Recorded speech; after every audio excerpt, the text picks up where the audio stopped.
C'est l'heure de la revue de la presse de Bonferré et c'est avec Moustapha Abdrahman Zongoma. Bonsoir Moustapha. Bonsoir Samira. La reprise par le Niger de sa place sur la scène internationale et à la une du journal La Roue de l'Histoire Info qui relate les contacts que le Premier ministre Lamine Zen a eus avec plusieurs chefs d'État de la CEDEAO et de l'UEMOA.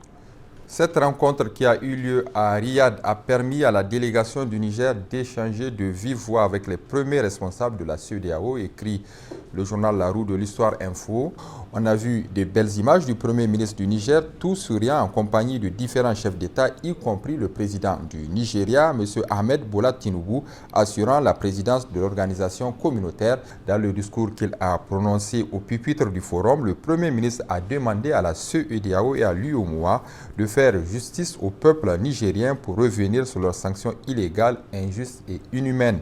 Il a rappelé que ces sanctions sont contraires aux principes et valeurs de solidarité, d'autosuffisance, de développement partagé et de tout processus d'intégration. En revanche, il a exprimé toute la reconnaissance du peuple du Niger, au Mali, au Burkina Faso et au Togo, qui ont facilité l'approvisionnement du pays via leurs corridors, sans oublier le Tchad qui a contribué à faire échec aux velléités d'agression militaire de la CEDEAO contre le Niger. Le Premier ministre Mohamed Ali Lamine Zen a loué la qualité de la coopération bilatérale entre la République du Niger et celle d'Arabie Saoudite, vieille de plusieurs décennies.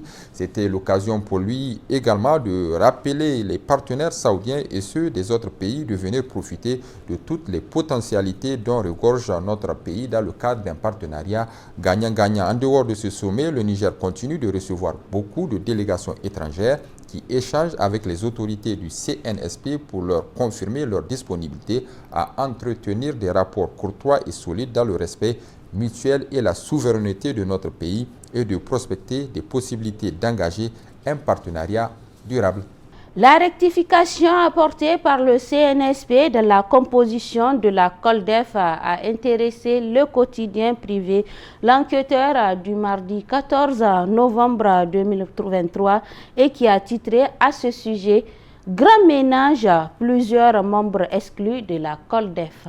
La crédibilité de la COLDEF est mise à l'épreuve. L'absence de clarté dans le processus de désignation de ses 34 membres a fait l'objet de vives critiques. L'examen attentif des parcours des individus choisis pour intégrer cette commission a révélé des anomalies préoccupantes.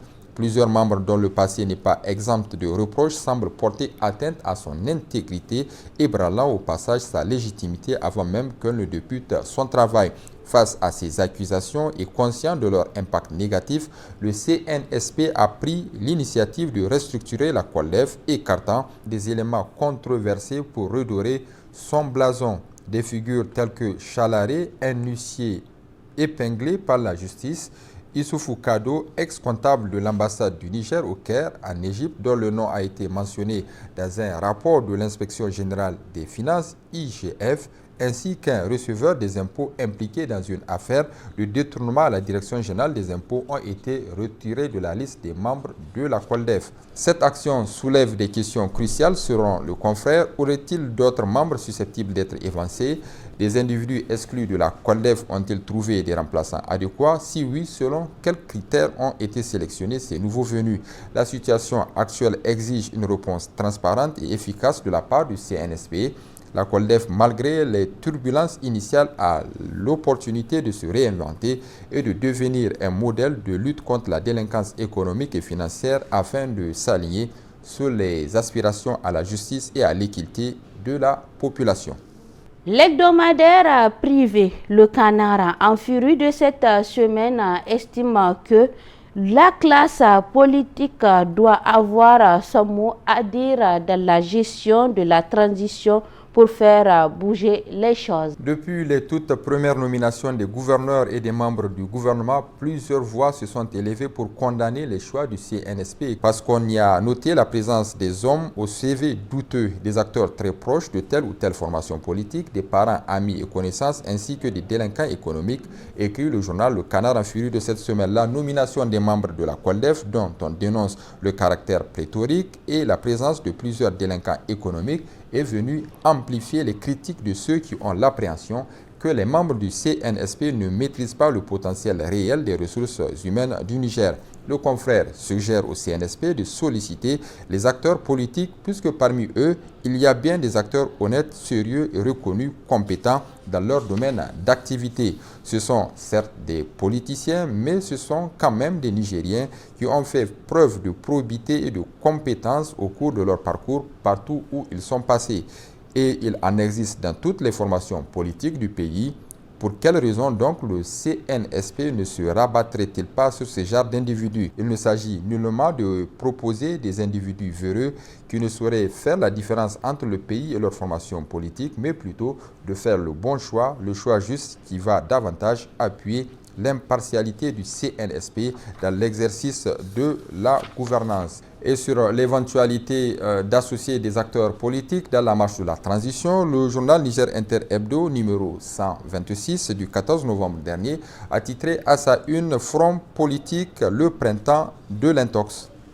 Événement du 26 juillet 2023, le sort de Bazoum serait de toute façon scellé à Difa. C'est le titre qui barre la une du journal Le Monde d'aujourd'hui de cette semaine. Le confrère écrit près de 4 mois après le coup d'État ayant renversé la 7e République, l'élan commence à se délier sur un certain nombre de scénarios putschistes pour déposer le président Bazoum. C'est ainsi que le journal apprend de sources bien informées que le sort de Bazoum Mohamed aurait été aussi scellé à Difa, où il devait se rendre dans le cadre de la célébration de la fête de l'indépendance, date anniversaire de la proclamation de l'indépendance du Niger le 3 août 1960. Les sources du journal indiquent qu'un groupe d'officiers supérieurs des forces armées nigériennes, FAN, dont il a préféré taire les noms dans l'article, aurait planifié l'arrestation du président Bazoum lors de la cérémonie de plantation d'arbres prévue dans la capitale du Manga. Les putschistes en question auraient voulu profiter de l'absence en grand nombre des éléments de la garde présidentielle et de la grosse armada de celle-ci pour opérer. Malheureusement pour ce groupe de putschistes, il y en avait un autre qui en voulait plus que dans cette aventure. Il s'agissait en l'occurrence du chef du corps de la garde présidentielle, le général de brigade Abdurrahman Chani. Lui et ses hommes auraient ainsi court-circuité le plan du groupe de Difa. C'est d'ailleurs l'une des raisons principales pour laquelle le général Chani et ses troupes auraient obtenu très rapidement l'allégeance du reste de l'armée ainsi que des autres corps habillés. En réalité, la présidence désastreuse de Bazoum au plan sécuritaire aurait fini par créer un profond malaise au sein des forces de défense et de sécurité nigériennes. En vérité, Bazoum n'avait pas manifestement le costume qui sied à un chef suprême d'une armée républicaine. Voilà comment le sort de Bazoum aurait été scellé par l'armée qui en aurait eu assez de son attitude peu responsable de la part d'un personnage censé en être le guide suprême. En tout état de cause, Bazoum n'aurait eu qu'une petite semaine de sursis car à Difa, son compte aurait été également réglé. Et puis, Samira, cette semaine, les journaux ont également parlé de la commémoration de l'anniversaire du décès de Seyni Kounché. Plusieurs journaux ont consacré leur une à cet effet, à l'exemple du journal L'Éclosion numéro 254 du 14 novembre 2023 qui a titré « Plusieurs camarades de Tchani sont des descendants des militaires du 15 avril 1974, avènement du CNSP au pouvoir, une renaissance du CMS de Seyni Kounché ». Le journal pose l'interrogation. Moustapha Abdrahman Zongoma, merci. Merci Samira Ali Maïga. C'est également la fin de votre édition d'information sur la télévision Bonferré. Merci pour votre fidélité. Prochain rendez-vous de la rédaction, c'est demain, Inch'Allah. Merci et au revoir.